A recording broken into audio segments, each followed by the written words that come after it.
سلام ہے مرد حضرات کی ہمت اور برداشت کو، اپنا گھر چلانے بلکہ بچانے کے لیے بھی بہت کچھ برداشت کرتے ہیں اور ماتھے پہ شکن تک نہیں آنے دیتے۔ اپنے اندر ایک جنگ لڑ رہے ہوتے ہیں لیکن اپنے گھر اپنی فیملی پر آنچ تک نہیں آنے دیتے۔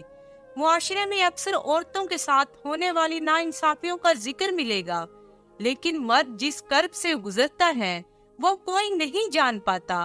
اسے اپنے بیوی بچوں کی خواہشیں پوری کرنے کے لیے اور باقی رشتے بچانے کے لیے کن کن کانٹوں سے گزرنا پڑتا ہے، اس کا ذکر کوئی نہیں کرے گا۔ گھر جب بھی ٹوٹتا ہے تو الزام مرد پہ ہی آتا ہے، کیونکہ بیوی رو رو کر اپنی ایک داستان سنا رہی ہوتی ہے، میرے ساتھ یہ ہوا، میرے ساتھ وہ ہوا، اور سب عورت کا ہی یقین کرتے ہیں۔ میں مانتی ہوں مرد ہوتے ہیں برے، لیکن زیادہ تر مرد غلط فہمی کی چپکی میں پس رہے ہوتے ہیں۔ مرد کو ایسی جگہ پر لا کر کھڑا کر دیا جاتا ہے جہاں ہر طرف اسے بکھرے ہوئے رشتے نظر آتے ہیں۔ ماں کی سنے تو اچھا شوہر نہیں بن سکتا، اگر بیوی کو فیور دے تو نافرمان بیٹا بن جاتا ہے۔